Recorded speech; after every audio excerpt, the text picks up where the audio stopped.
as I told our donors and season ticket holders before the game, it was going to be a tight game, and of course it was. I think our guys. I don't know if they'd have it any other way. I guess they like close games. You know, we're just having a tough time sealing the deal, so to speak.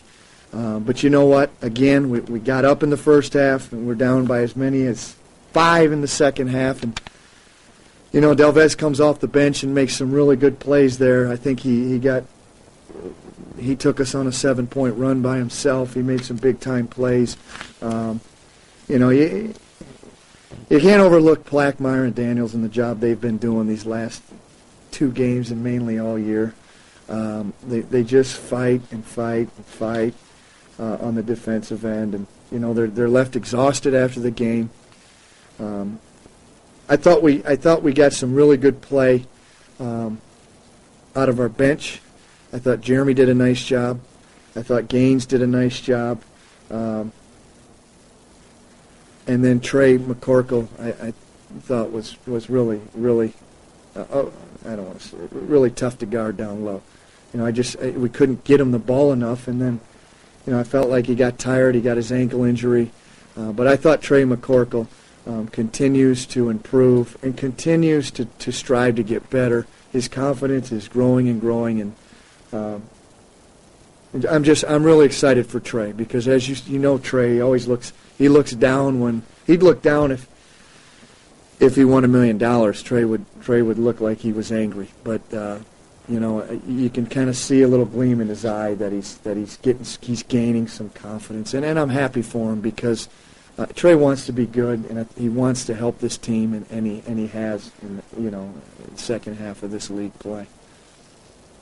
How can you explain? Can't. Why? Can't. I mean, I knew it. He shoots basically an air ball at free throws, and he puts one on the back iron. Makes some big free throws. And then is there a way to, did anybody get in his ear? No, you can't. I mean, Delvez has fought consistency, you know, in his jump shot, in his basketball career, in his life, and you know, he's a senior, and I always wish and hope for my seniors to have great years, and he's had an up and down year thus far, but as I told him this morning, this is it, and 2, he's got to really work and concentrate on what he needs to do to win us ball games, because he has the ability to win us ball games with the things that he can do, but he has to understand what he does best. It's defend, rebound, and make free throws. I asked this before. If the 3 doesn't go in, is he going out? Because you were pacing the bench at the time. I'm not sure, Steve. I think our thought with Delvez is we want him taking rhythm jumpers. We don't want him shot faking, shooting fadeaways. We want him taken within the flow of our offense, not 3 dribbles between his legs and behind his back and jumper. We want him taking nice, smooth rhythm jumpers. And if I feel that it's a rhythm jumper, you know, it's typically okay. Now, for any of our guys, if they're missing 5, 6, 7 in a row, I'll tell them, let's get to the basket. Let's get something or draw and kick. You know, you've missed 8 or 9 in a row, and that's for anybody. You know, but typically I want all of our guys, with exception to Botts, Plackmeyer, and Daniels, taking rhythm jump shots. Coach, as far as it goes, I mean, midway through the second half, you guys are down 5, and you go on a 15-zip run and go up 10. What was the biggest key right there? 62-47 and 62-50. You know, Glenn, I thought we defended. I mean, that's the bottom line. They came out and what were they, 6-0 run on us to start the second half. I think they scored 21 points in the first 6 minutes. So we just kept pounding away on our guys that the game's not going to be won on the offensive end. And they understand that, but sometimes they lose sight of what we're trying to do and what makes us a good basketball team. What makes us a good basketball team is our ability to defend. Talk about being where you are now, going into the last part of the season. You're right there in the conference, 14-13 at 5. Tell me what that means Well, Reggie, I mean, we've never been here. We've never been 13-13 before.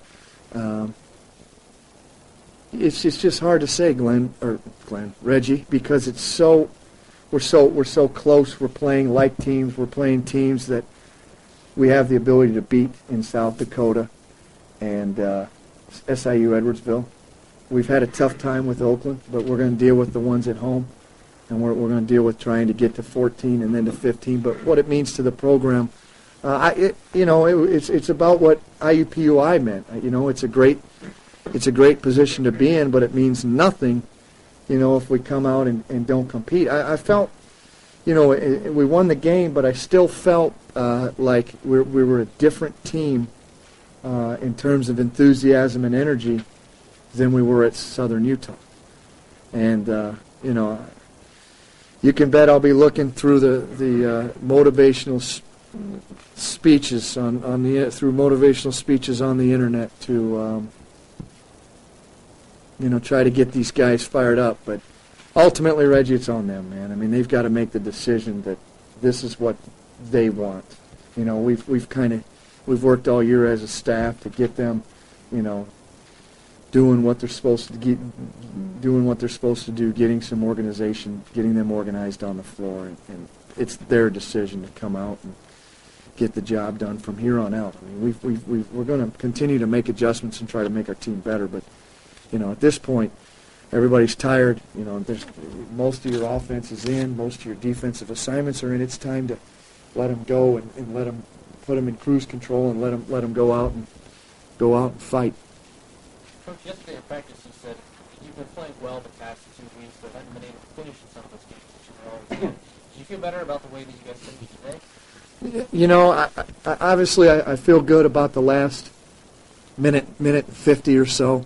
But, we've got an 8-point lead with about 4 to go, and then all of a sudden it's 3 with a chance to tie. And we made silly mistakes. We called timeout, guys, look, we don't need to score. Okay? We need to get stops and control the basketball. You don't be in a hurry. And then we come off a drive and try to throw a rocket. I remember who it was, but I'm not going to say his name. We throw a rocket to Trey 2 feet away, and then we take a silly shot that's not even close. We've just got to be smarter down the stretch, and that's something that tomorrow we're going to address with the basketball team again and make sure they understand that we're up 8 with 4 to go. Let's use some clock.